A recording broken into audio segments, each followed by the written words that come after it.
का, तो इसे तो खा जाएगा, ये तो भाग भी नहीं सकती। उसे पकड़ लेते हैं बच्चे को, और बच्चे को पकड़ के उसको साफ सुथरा करते हैं, उसकी सेवा करते हैं और उसे गैये का दूध पिला पिला करके बड़ा करते हैं। हिरण का बच्चा बड़ा हो जाता है, खूब कूदता है, उसको देख के बड़ा आनंदित होते हैं। ऐसा होता है एक दिन खेलते खेलते हिरण का बच्चा किसी हिरण के झुंड में चला जाता है। अब ये बेचारे भरत को उस हिरण का याद सताने लगा। अब हिरण की याद में राजा भरत अपने प्राण को दे देते हैं, इनका शरीर शांत हो जाता है।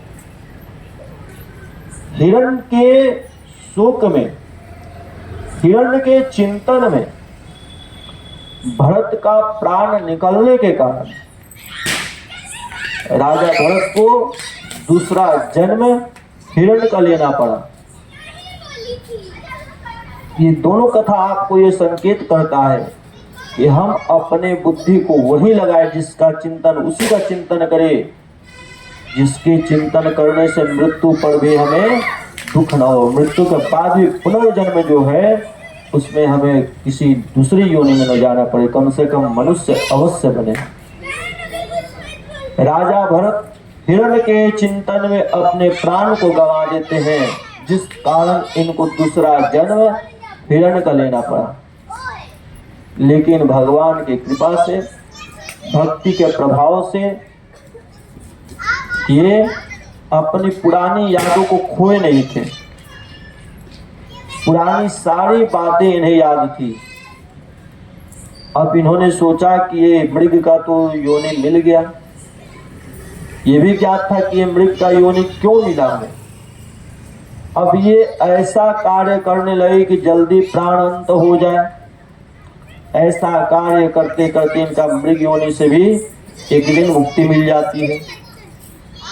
मृग योनि से मुक्ति मिलती, उसके बाद भरत जी का तीसरा जन्म क्या होता है, एक ब्राह्मण के घर में होता है। जिस ब्राह्मण के घर में होता है, ब्राह्मण बड़ा विद्वान थे, जजमन का बहुत ज्यादा था।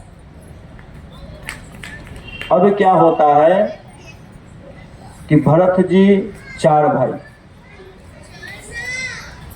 तीसरे जन्म में भी इनका नाम भरत रखा जाता है। 4 भाई, बड़े 3 और ये छोटे, सब पढ़ने में खूब तेज, जजमन का करने में बढ़िया, कमाने में अच्छा। लेकिन भरत जी को क्या हुआ, उनके पिताजी ने कहा कि बेटा तू भी कुछ पढ़। बोले कि हाँ पिताजी आप पढ़ाइए, हम पढ़ेंगे।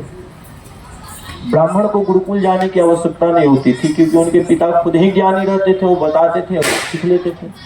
देखिए, अगर मनुष्य स्व